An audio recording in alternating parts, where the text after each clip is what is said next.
vs. North, starring Barbara Britton and Richard Denning.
Just stunned. Wait here, I'll call an ambulance. I couldn't help it. She just came up out of nowhere. I saw the whole thing. It wasn't your fault.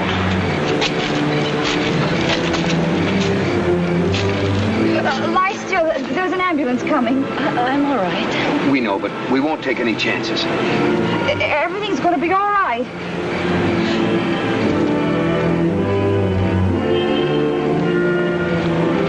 The ambulance will be here in a couple of minutes. May I please have your name and address, ma'am? Carrie Foster. I live at the Martin Hotel on 35th Street.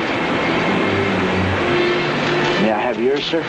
Mr. and Mrs. Gerald North, 23 St. Anne's Place. Is there anything I can do, officer? Nothing now. When she gets to the hospital, I'm putting a hold on her until the precinct can check on my report. Is there any special reason why? Yeah. Suspicion that attempted suicide. I saw her run in front of your car.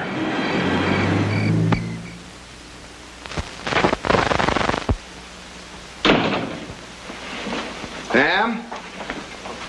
Hello, darling. Did you see this thing in tonight's paper about Carrie Foster? Why don't you sit down? I'll bring you a nice... Hired companion questioned in death of former film star. Look, they've even got a picture over here. Yes, I've seen it. Here. The coroner's jury today brought in an open verdict in the case of the strange death of Adele Dahlgren, 58, one of the reigning beauties of the silent film era. Her death was attributed to an overdose of sleeping pills, Want but me the to bring your pipe and circumstances... slippers? You know I don't smoke a pipe. Hey, what's the matter with you tonight? Well, there's something I want to talk to you about. Yeah, all right, well, just a minute. Carrie Foster, for many years, Miss Dahlgren's paid companion, underwent intensive questioning, but insisted that she had no knowledge of the Jerry. circumstances. And what is it? Can't you see I'm trying to...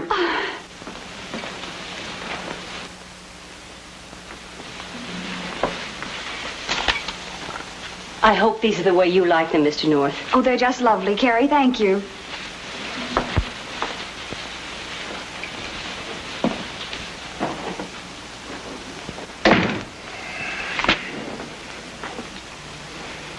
All right, let's have it.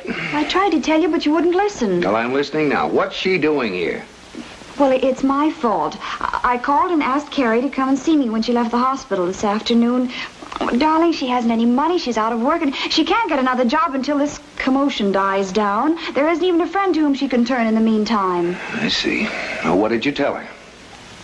Well, I assured her that we're her friends, and she can stay here until the sensation seekers get excited about some other newspaper headlines. Anyway, now she knows that suicide is no answer. Well, what's she doing in that outfit? Oh, Carrie insisted. She said she wouldn't stay here unless she could earn her keep. So I gave in. You angry? No, darling, of course not. It's just that... Well, I wonder, living in the same apartment with a front page story can be complicated. Oh, pooh. Wait till you taste the dinner Carrie's cooked. That'll bring the roses to your haggard, careworn cheeks. Yeah? Well, all right, then. I'll get it, Carrie. Oh, Yes? Mr. North? I'm Jim Edson of the Globe. May I come in? Oh, a reporter. Oh, we were just about to have dinner. I Won't think take it a might- moment, Mr. North. Hey, just a minute. Well, Miss Foster, remember me, Jim Edson, columnist in the Globe? How did you find me here? Trade secret. It wasn't easy. All right, Edson, what's on your mind? I just came by to give Miss Foster a sort of preview. I just finished interviewing a returning traveler, one Whitney Dahlgren, age 41, only son and heir of the late Adele Dahlgren. Whitney Dahlgren? But we've never met. He always lived in Europe. He's back here now. And as you all may read in tomorrow's column, Whitney fears his mother met with foul play, quote unquote. Is that your quote or Mr. Dahlgren's? Well, I don't make the news. I merely report it. And if things get dull, you don't mind stirring them up, huh? How about it, Miss Foster? Care to issue a statement? A statement? Sure. How and why you did it. Your life with Adele Dahlgren. Printed up with a nice batch of photographs. Promise you a nice piece of change. Get out. Oh, just a minute, North. You want me to throw you out? You think you're man enough for the job? Let's try it. Okay. Hey!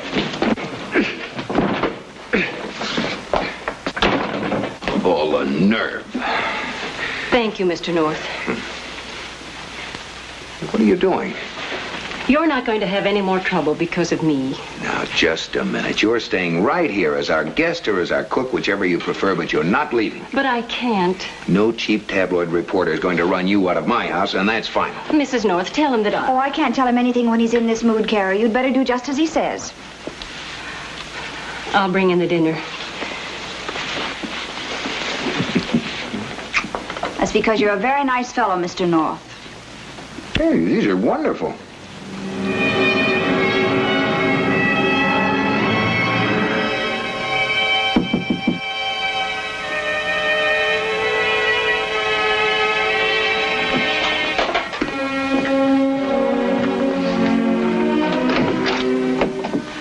You're Whitney Dahlgren? I am. And you? You're Mr. Strauss, mother's attorney. Come in, please. I've been waiting for him. I'll take that. Won't you come in and sit down? Thank you. May I offer you a cigar? Oh, thank you. I'll smoke it after dinner. Be my guest. Since you've been away from the country and your mother for over 10 years, there are a great many details you should know. Forget the details. How much do I get? Briefly, in as few words as possible. Right. Briefly, then, you're broke. What did you say? I said you're broke. Bankrupt. Without funds. What are you trying to do? Pull some kind of racket? If you wish to hire a competent accountant, The old girl was loaded. Where did it all go? by complying with your regular and exorbitant financial demands, your mother finally brought herself to the point where she died penniless and in debt. I'm not asking for a lecture. I don't believe you anyway. Nevertheless, it's true. The insurance. She always carried a large policy. That is true. There is a policy for $50,000. You are named as beneficiary. Well, why didn't you say so? One moment. The insurance company has refused to pay off, and it is highly doubtful if they ever will. Why? What kind of swindle is this? In the event of death by suicide, and there is a strong presumption your mother took her own life, the policy is automatically void. But who said she killed herself? Who? It would be difficult to prove otherwise, despite the innuendos of one of our leading tabloids.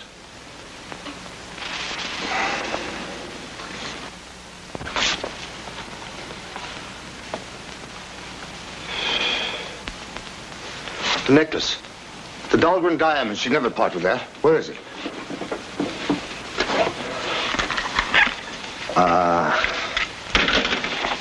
That's the baby. Not quite. They're paste. Paste. You mean to tell me these aren't the Dahlgren diamonds? I'm sorry. At some time, exactly when, I don't know, your mother disposed of the original jewels and replaced them with this inexpensive replica. I'm overdue for dinner. Stop in at my office tomorrow morning. There are a few formalities. I'm rather curious. What do you intend to do? Do? What do you mean? Well, to my knowledge, you've never had a job. Never equipped yourself for anything. Going to work for the first time at your... Oh, get out! Good night.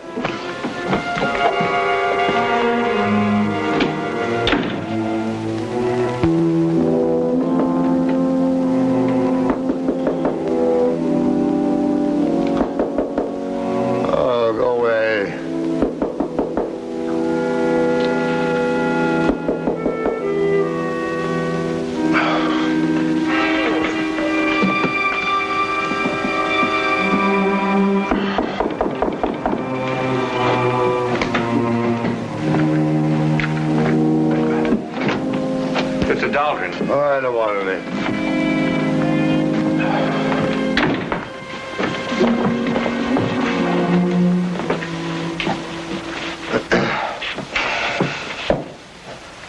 You looking for trouble? Could be.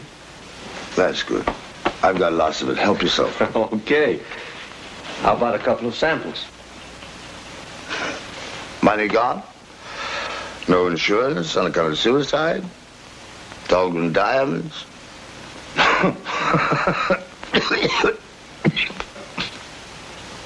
What about the diamonds?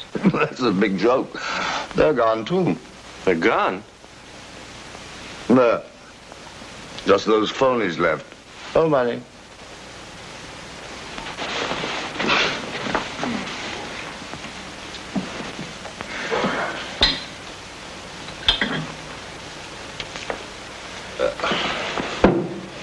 Listen to me. Oh, you're too drunk to know what I'm talking about. So I'm drunk. You want to make something of it? Okay, I apologize. No. Who the devil are you, anyway? Edson, I write a column for the Globe. We met at the airport, remember? Well, what's on your mind? I think you and I can do each other quite a bit of good, Mr. Dahlgren. First of all, what do you know about Carrie Foster? Carrie Foster? Foster? Who's she? Your mother's companion at the time of her death. I've had a wild hunch about this. Now with the Dahlgren diamonds turning out paste, the whole thing adds up. Your mother was murdered. Probably because she found out about those not being real. What did you say? Now listen to me carefully. I went back to the paper and I checked our files. Now I want to tell you about Carrie Foster. A sweet little old murderess.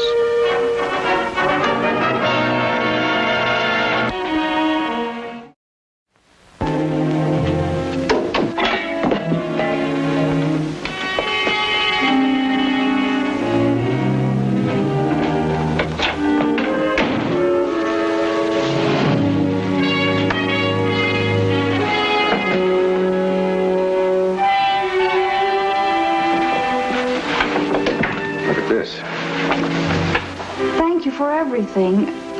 Oh, Jerry, what are we going to do? Carrie still doesn't have any money and no place to go. Let's throw on some clothes and go after her. This time of night, she shouldn't be too hard to find.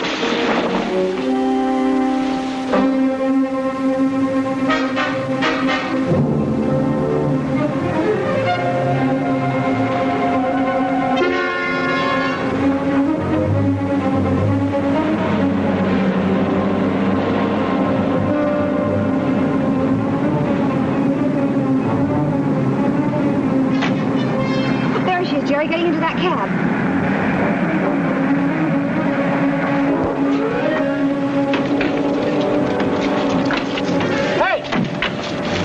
Hey, buddy, you drunk or something? Take it easy. Nobody's drunk and nobody's hurt. You missed my front fender by that much. Well, I missed it, didn't I? What are you so nervous about? Well, with guys like you driving, I got a right to be nervous. Hey, wait a minute, lady. What are you doing with my fare? We're taking her home with us. She won't need the cab. How do you like that? How do you like that? What's a guy like me supposed to do to make a living in this racket?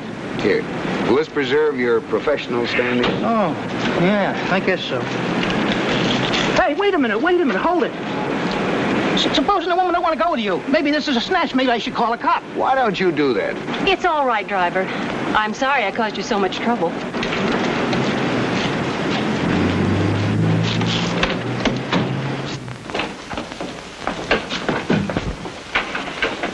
All right, now, Carrie, sit down.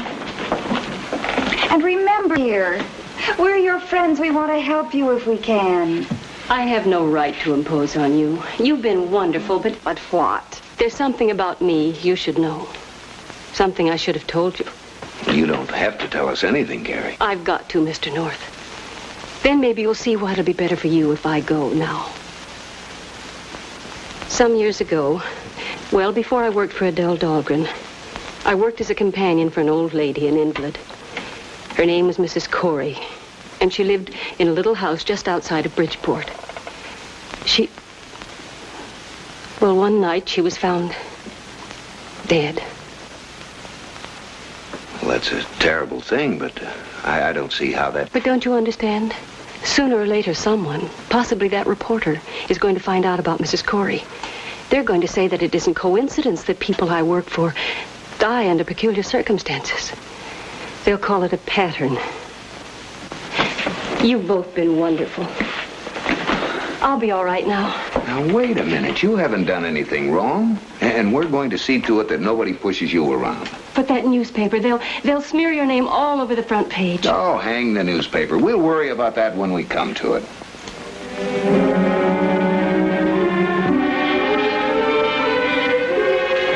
I'll keep ringing. This is urgent.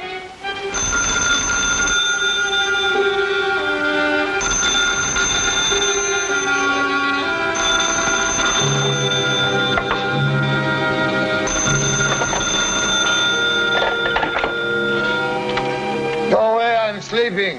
Well, this should wake you up, Mr. Dahlgren. Seems you may be able to collect on an insurance policy of your mother's after all. I told you I don't want to.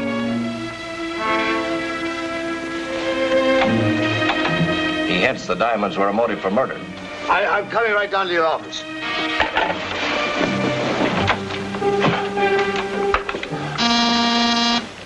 Come in, come in.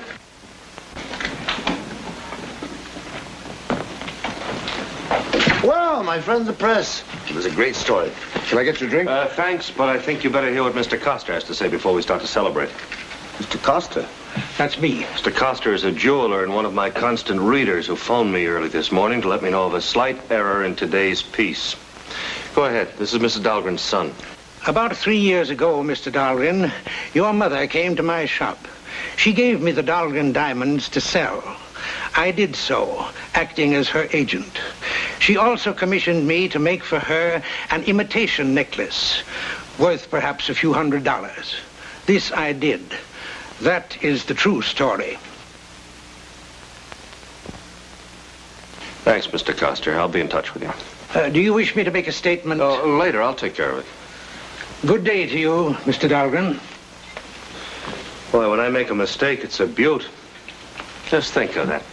Your mother dies under mysterious circumstances. Somebody very close to her snaffles her diamonds. I find a police report that her companion tried suicide right after the inquest. Would you mind telling me what all that adds up to? Shut up. All adds up to murder with a clear-cut motive and an obvious attempt to avoid punishment? Only it wasn't that at all. Edson, I said shut up. Huh? If Carrie Foster had succeeded in her suicide attempt, she would have been branded a murderess. Well, sure. I just finished telling you that. What's the... Well, I guess that's as close as I'll ever come to collecting on my mother's insurance. Still, I would like to have a chance to make all this up to Carrie, to let her know that I'm sorry she was given a bad time. No, I guess that's understandable. A retraction in the paper isn't going to make you look very smart, is it? What are you driving at?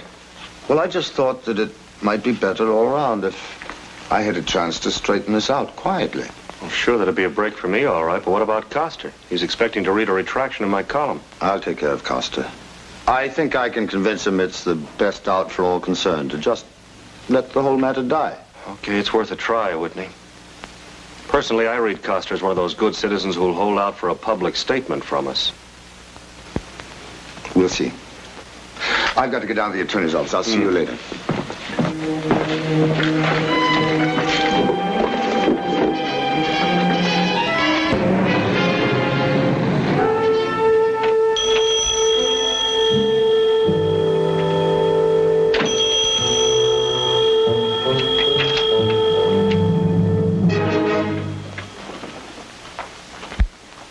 Mr. Dahlgren. Yep. Why, you locked my door, Mr. Dahlgren. Why? Just say I like privacy. Why, I can't have my door locked. I'm in business. My customers won't know it. To think.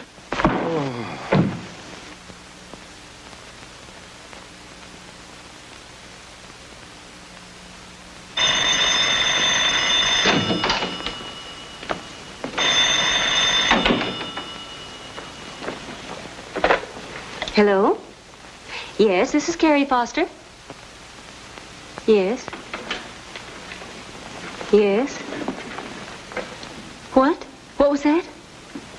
So, Miss Foster, if you will meet me and Mr. Coster at the attorney's office, we can clear your name at once.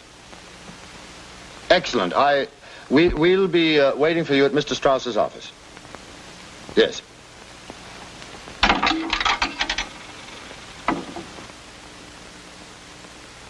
This is your popular music station, WWO, and now we bring you 5 minutes of the latest news.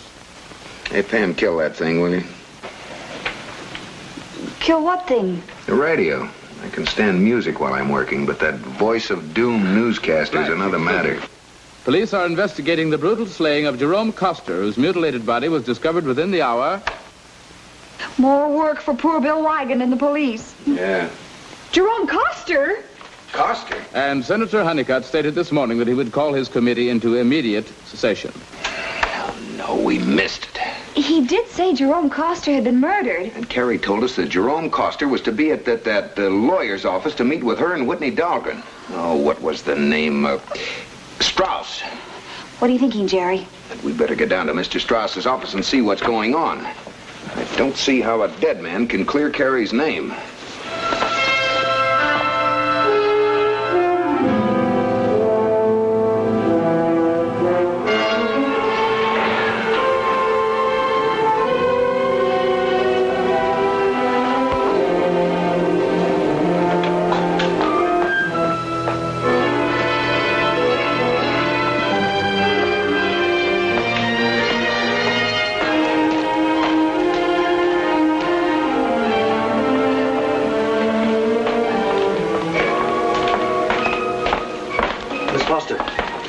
Yes?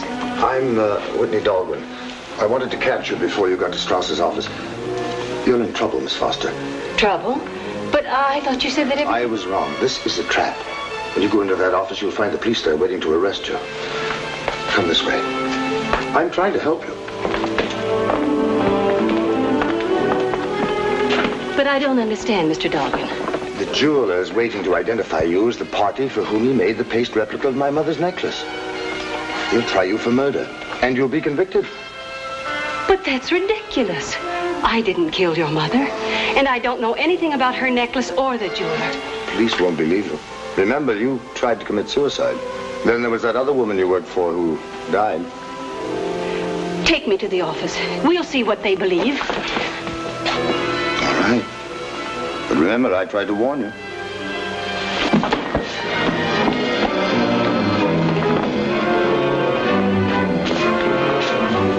Strauss's office must be down this way. Come on.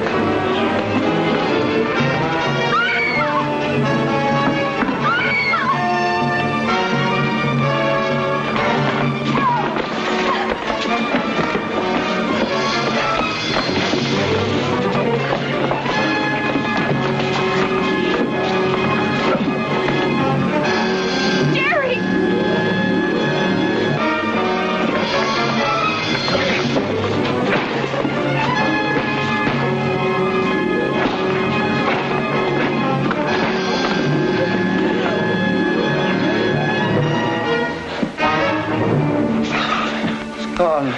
It's all gone. Money, the diamonds, nothing left. Nothing. What'll I do? What can I do? Stop moaning, Dahlgren. You've got it made. 3 meals a day, a roof over your head, and if you're lucky, a view of the river. From now on, the people of the state of New York are going to take care of your future. Come on. I know you're going to miss her cooking. Oh, those cakes are... Your valise is in the cab, Carrie. I'm ready. But I do hope your friend, Mr. Stewart, will be satisfied with my work. Well, Jack Stewart's a darn good writer and one of my favorite people. And he certainly needs a good housekeeper. But remember, I warned you. I know. He's an old bachelor and a terrible wolf. Well, I'd better hurry. Goodbye, Carrie.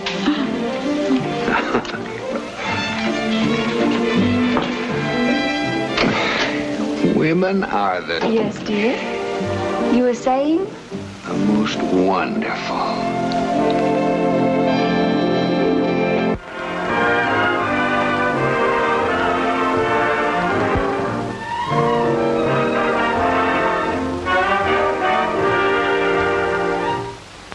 Mrs. North is directed by Ralph Francis Murphy. A John W. Loveton production. Produced by Federal Telefilms. Starring Barbara Britton and Richard Denning, featuring Francis DeSales.